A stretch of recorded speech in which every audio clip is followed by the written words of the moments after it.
Assalamualaikum warahmatullahi wabarakatuh. Alhamdulillah, salatu wassalamu ala rasulillah Muhammad ibn Abdullah wa ala alihi wa ashabihi wa mawala. Saudaraku dimanapun Anda berada, Alhamdulillah kali ini kita kembali beristifadah, ya. Sebisa mungkin tiap saat ada tambahan ilmu yang kita serap. Nah, dari itu mari kita belajar bareng-bareng terkait dengan masalah keagamaan, utamanya fikih ya, yang kali ini akan kita sampaikan. Jadi Islam itu sebenarnya mudah, ya. Karena apa? Karena Allah Subhanahu wa taala memberikan keistimewaan yang diberikan kepada kita selaku umat Nabi Muhammad SAW, yang mana keistimewaan tersebut tidak diberikan kepada umat-umat terdahulu, ya.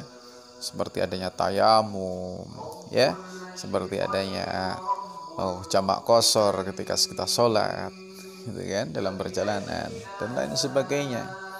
Halalnya ghanimah, gitu kan, ya. Kita diperbolehkan beribadah, diperbolehkan sholat dimanapun tempat. Itu keistimewaan yang diberikan kepada umat Nabi Muhammad SAW yang tidak diberikan kepada orang lain. Nah, syariat itu mempunyai keringanan, ya, yang mana ketika kita baca dalam kitab Fawaidul Janiyah, ya, Hasiyah Mawahibus Saniyah, di situ dikatakan wasyar'u tahfifatuhu tanqasimu sittata anwa'in. Jadi keringanan syariat itu dibagi menjadi 6. Wasyar'u tai syariat iku tahfifatuhu utawi piro-piro keringanane syariat iku tanqasimu kebagi apa tahfifat bagi sittata anwangin ing 6 pira-pira werna kama rosamu kaya oleh teman-teman wis padha ngeringkes, padha nulis sinten para ulama. Jadi jenis-jenis keringanan itu ketika kita klasifikasikan itu ada 6. Ahaduha utai kawitane tahfifat iku tahfifu isqatin iku tahfif isqat. Tahfif isqat itu apa? Tahfif artinya ngentengno, isqatin gugurno. Keringanan yang berupa menggugurkan, tidak dilakukan, tidak apa-apa. Contoh, ya. Sebagai seorang muslim itu rukun Islamnya ada berapa? Ada 5. Yang terakhir adalah haji. Tapi ketika orang Islam tersebut tidak mampu untuk berhaji, ya, kewajibannya sudah gugur, itu namanya diringankan oleh Allah, ya. Tapi modelnya yang iskot, gugur, bukan berarti diringkas hajinya, itu enggak, ya, tapi itu iskot gugur, sama sekali tidak melakukan haji, tidak masalah karena tidak memenuhi kemampuan, unsur kemampuan atau keamanan dan lain sebagainya, sehingga umat Islam tersebut tidak bisa datang ke tanah suci Mekah, ya. Tidak masalah, itu namanya disebut tahfif isqat. Kemudian ada tahfif tangkis. Tahfif itu meringankan, kemudian tangkis itu ngurangi. Contoh sholat qashar, aslinya kewajiban 4 rakaat, akan tapi karena dia statusnya sedang musyafir, maka dia itu diperkenankan untuk qashar sholat. Ini bentuk peringanan, tapi bukan iskot lagi di sini, tapi di situ disebut tahfif tangkis dengan cara mengurangi. Ini, okay? Kemudian kita singkat, ada istilah tahfif ibdal, ya. Kemudian tahfif ibdal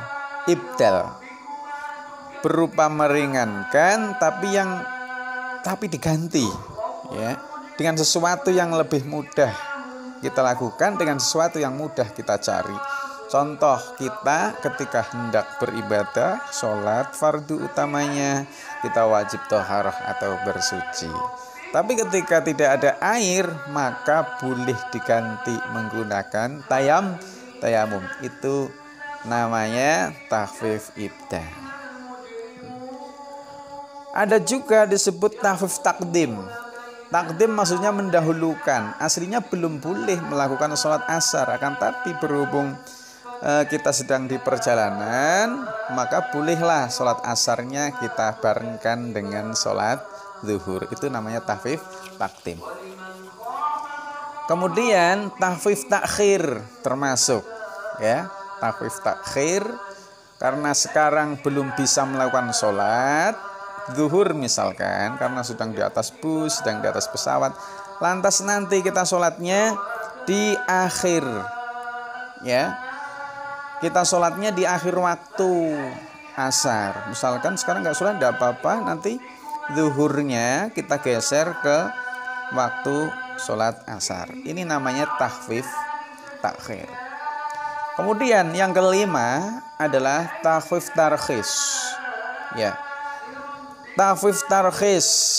Contoh tarkhis itu apa ya? Ya meringankan. Ya sama, meringankan. Takhfif tarkhis memudahkan. Contoh aslinya kita itu diharamkan untuk aklul maitah, makan bangkai. Akan tapi karena kita berada di suatu hutan, sedangkan kita tidak menemukan makan apapun, sedangkan ketika kita itu tidak makan, maka kita akan mati, darurat. Itu namanya takhfif tarkhis, seperti makan bangkai. Gitu ya. Ada pula ini yang terakhir adalah takhfif takhir. Ya, takhfif takhir. Takhfif berupa peringanan yang sifatnya merubah. Contoh merubah susunan sholat, ya. Ketika sholat zuhur misalkan aslinya 4 rakaat, akan tetapi posisi sholat zuhur itu kita laksanakan dalam keadaan sholatul khauf, dalam keadaan takut yang luar biasa menghadapi musuh. Akhirnya dirubah runtutan sholat, tidak 4 rakaat, tapi bahkan ketika posisi sudah sangat darurat, musuh tidak berada di arah barat, tidak berada di arah timur, tapi segala penjuru arah, maka boleh dirubah semungkin saja. Maksudnya sebisa mungkin, gitu ya. Sebisa mungkin, sholatnya jadi sebisa mungkin. Wes isone karo ngadek, isone karo jengking, isone karo nyabet pedang ning gulune wong kafir, ya, itu tidak masalah. Walaupun ketika dilakukan secara dalam kondisi normal itu tidak sah. Nah, baik, itulah keenam model keringanan syariat. Kenapa kita perlu ketahui? Sebab ketika kita mengetahui model-model takhfif ini, keringanan dari syariat, maka kita akan menemukan betapa indahnya agama Islam, betapa indahnya ketika kita itu melakukan syariat Islam. Luar biasa. Semoga ini bermanfaat bagi kita semua. Assalamualaikum warahmatullahi wabarakatuh.